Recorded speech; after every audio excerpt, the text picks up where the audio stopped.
After partying and drugs, man clearly sees a demon and cries out to God for forgiveness.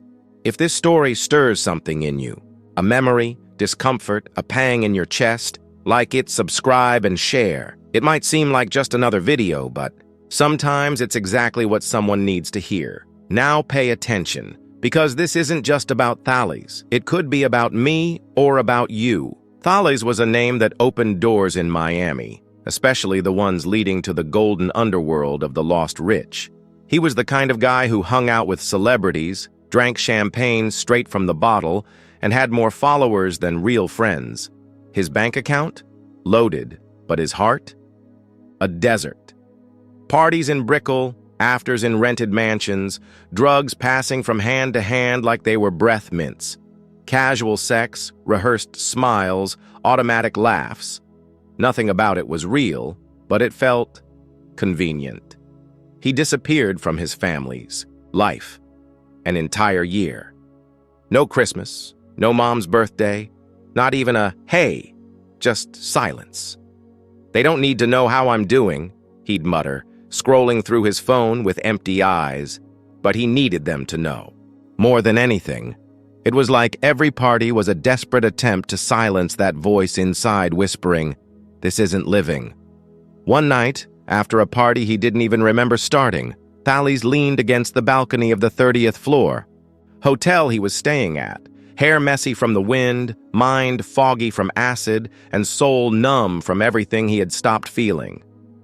He looked at himself in the reflection of the dark glass and murmured, "I'm a ghost in a living body." No one noticed, because no one wanted to notice. Because when the soul dies quietly, the body keeps smiling to keep up appearances. That's it. Society applauds the performance, but ignores the pain. Thales wasn't just another lost guy. He was the living portrait of a numbed generation, trading presents for likes, intimacy for stories, love for validation. But the scariest part? Even then, he still thought he was in control. While Thales dove deeper into parties and excess, somewhere in rural Georgia, two people got on their knees every single day. No drama, no pressure, no judgment, just prayer. His parents were pastors, simple folks, but with a faith that didn't make noise. It made roots. They never barged into his life with religious speeches. They never shouted, "You're going to hell," or sent Bible verses on WhatsApp at 3 a.m. No, they just prayed. With tears, with silence, with hope. And this is where the story speaks to you, the one listening. Sometimes the biggest spiritual battles aren't won by shouting, but by silently holding on, because heaven hears what the world ignores. Thales had no clue. But while he was snorting cocaine in a club bathroom, his mom was praying for him at 4 a.m. While he was kissing strangers on fancy rooftops, his dad was speaking promises over the bed Thales used to sleep in as a child. "God, he's yours," his father would say. "I'm not losing my son." And the truth is, even far away, even lost, even knee-deep in filth, Thales was never fully abandoned. There was an invisible rope tied to his spirit, and that rope was his parents' prayer. But of course, he didn't know that.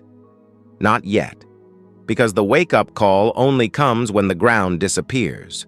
And it was during one of those nights, one that seemed like just another mess, that something supernatural happened. A kind of spiritual blackout, an internal collapse that couldn't be explained, only felt.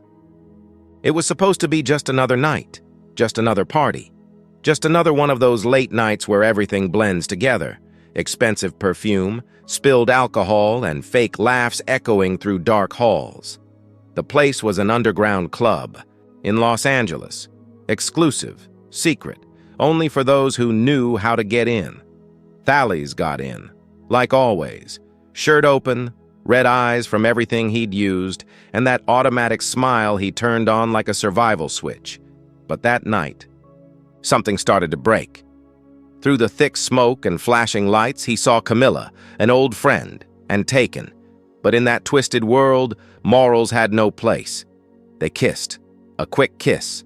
Instinctive, impulsive, and right after, silence. Not outside. Inside.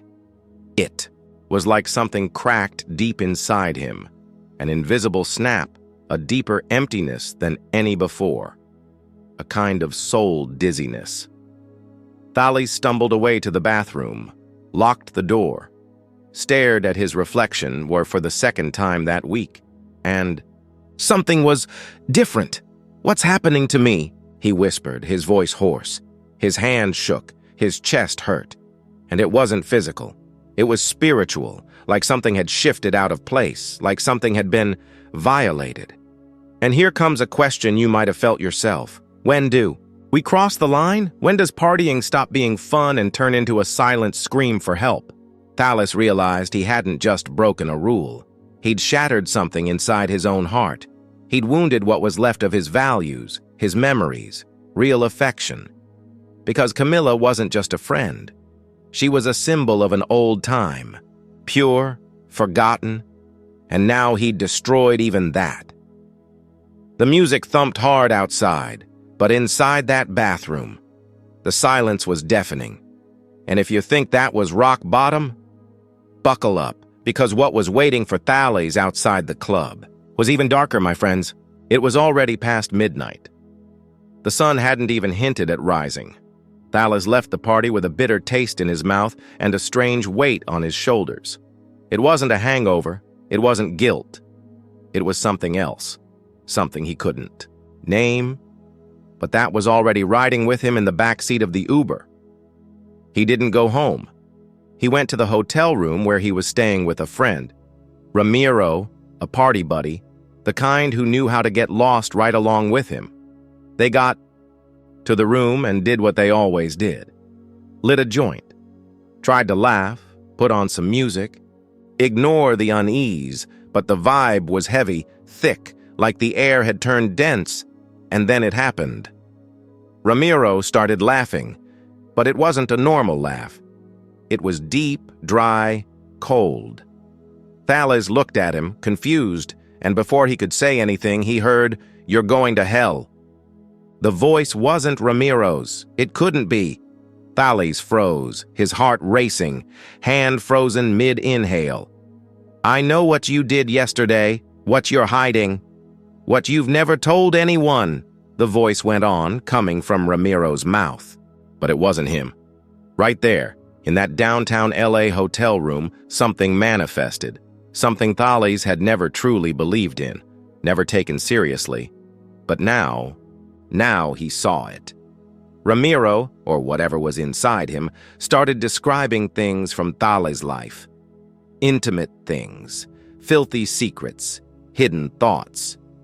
Thales tried to stand up, but his legs wouldn't move. The room felt smaller, the air darker, the presence suffocating. "You belong to me," the voice said, and in that moment, he felt it. It was real. The supernatural he thought only existed in movies or in his parents' Bible was right there, staring into his eyes through a familiar face. "Stop, man, stop it," Thales whispered, barely able to speak. But there was no Ramiro left, only evil. And this is where everything changes. Because when faced with darkness, even people who spent their lives mocking God start to remember old prayers. And Thales remembered, and what he did next might have been what saved his life or his soul. The room felt smaller. The evil presence still hung in the air, even with Ramiro passed out in the corner of the bed, like he'd been emptied from the inside. But what held Thales there wasn't just fear. It was something older, an echo, in the middle of panic. A memory cut through the darkness. Him as a child, sitting on the wooden pew of the church where his parents used to preach. His father, standing at the pulpit with a steady voice and tearful eyes, saying, "If you ever get lost, and you remember Jesus, that's him calling you back." The memory didn't come as comfort. It came like a scream. Thales dropped to his knees on the hotel room floor, forehead pressed against the carpet, like the weight of everything had finally crushed his arrogance. And then, out loud, gasping, trembling, he said, "I'm not going to hell. Jesus has a plan for my life. He does. He really does." And in that exact moment, something invisible broke in the room. Like the weight in the air was ripped away, like evil had lost its right to be there, and he felt it. It wasn't just relief. It was like a force was wrapping around his body, from the inside out. Something warm, intense, unexplainable, like a hug that didn't come from outside, but from deep within his soul. "Help me, Jesus, get me out of here, get me out of this life," he sobbed, unable to hold anything back anymore. At that moment, the room went quiet. Not the empty silence from before, but a silence full of something. Presence, weight, spirit. Thales was still on his knees, not knowing if minutes or hours had passed since he cried out to Jesus. The world outside kept spinning in chaos, but in there, something had changed. Suddenly, he whispered, "I just want to get out of this madness." He paused, took a deep breath, like he was still fighting for one last argument. "But I like my life." And that's when he heard it. It wasn't an external voice. It wasn't a thought. It was like someone had spoken from inside him with clarity and authority. "It's done. You're mine." The phrase cut through him like a hot knife through butter. Simple, direct, no negotiation. Right then, Thales didn't know whether to laugh or cry, but one thing was certain. He had been invaded, not by fear, but by a love that confronted, broke, and rebuilt all at once. He stayed up the whole night, talking, crying, questioning, asking for answers, trying to figure out if he was having a spiritual meltdown or if he was actually living one of the realest nights of his life. "I'm going crazy, aren't I?" he said out loud, looking at the ceiling. "No, you're waking up." The answer came, not as a thought, but as a certainty. It's hard to explain this with words, because if you've never heard God's voice, you tend to doubt it. But if you have, you can never unhear it. And that night, Thales talked to God, and God talked to Thales, not through a pastor, a service, or a worship song, but right there, in the middle of the mess, on the floor of a hotel room stained with sin, now filled with glory. And even though he tried to run, Thales still wasn't ready to give everything up. And the way he tried to quiet God's voice the next day says a lot about how the human heart deals with truth. The sun came up, and with it, the old routine tried to come back to life. Thales opened his eyes. He was still on the floor. His body felt heavy, but his soul strangely light. It felt like he'd cried for centuries in one night. And maybe he had. But when he stood up, his mind started rationalizing. It was just a trip, a breakdown, mental fatigue, too much THC. It's all good, and that's where an uncomfortable truth kicks in. So often, when God speaks, we try to respond by consuming. That's exactly what he did. He grabbed his phone, called a luxury boutique, and said, "Bring whatever new arrivals you've got to my room. I want new clothes, sneakers, accessories, everything. Money's not a problem." He wanted to distract himself. He wanted to cover himself. He wanted to shut that voice up with expensive fabric and bags full of stuff, as if changing the outside could erase what was shifting inside. But the voice was still there as he scrolled. Through models on Instagram, it whispered, "This won't fill the void." As he sprayed on cologne, it said, "I know you from the inside." And even when he cranked the music all the way up, he could still feel it. God was there. Silent, but present, uncomfortably loving. Funny, isn't it? Sometimes the thing that irritates us the most is what actually sets us free. Thales tried to go back to who he was, but he no longer fit in that version, and not even the most expensive clothes in the world could hide that. What he didn't know was that God was about to send a clear and completely unexpected confirmation. Someone was on their way to his room, and what was about to happen had nothing to do with fashion. It had everything to do with purpose and redemption. Not long after the call, the room phone rang. "Mr. Thalles, your delivery is here." Minutes later, the hotel door opened and a man walked in, pushing 2 carts full of designer bags. He wore a blazer way too tight for LA weather and had that well-trained smile of someone who works with luxury. "Good morning, sir.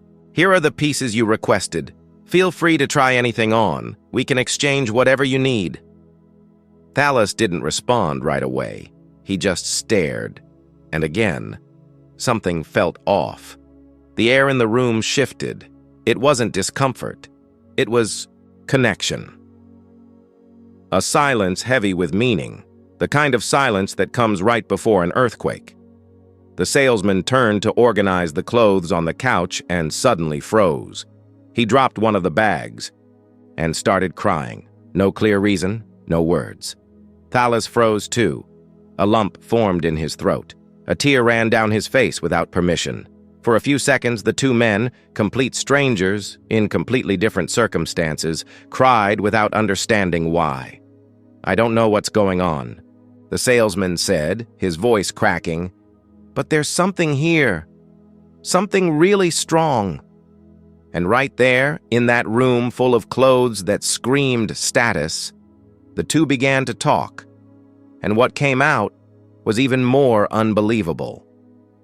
Salesman had been away from church for years. So had Thalles. Both had moms who prayed for them. Both were trying to silence a voice that refused to be silenced anymore. "You think this is a coincidence?" Thalles asked, eyes locked on his. As you can see, some encounters aren't just encounters. They're traps of love set by God, divine hooks that pull 2 hearts at once. Because sometimes, heaven moves in duets. Thalles understood it immediately. God didn't just want to touch him. He wanted to rescue both of them through a clothing delivery. Because that's what God does.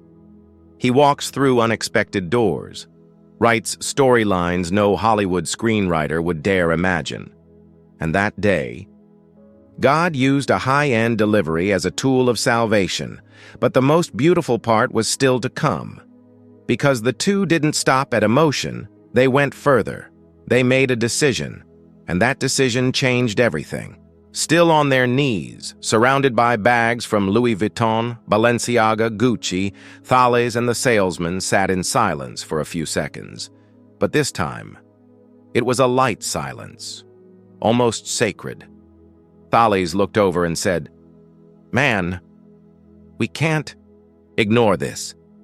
I feel Jesus here, in my room, right now."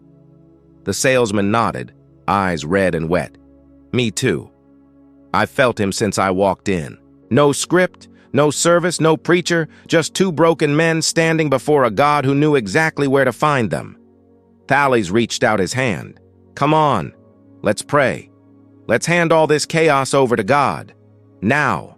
The 2 knelt side by side, as if that room had become an improvised altar between heaven and earth, and they started praying out loud like they were ripping open their chests.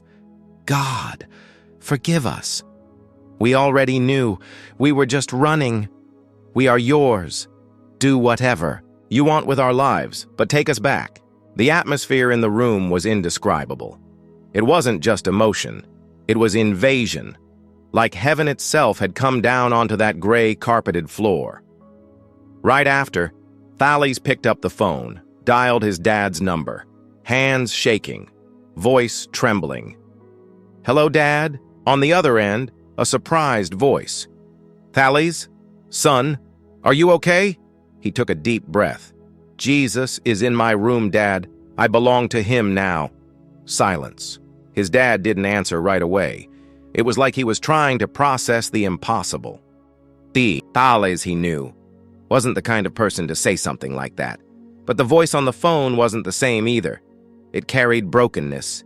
It carried surrender. It carried truth. Dad, I'm coming home, but not just to your house. I'm coming back to God's house.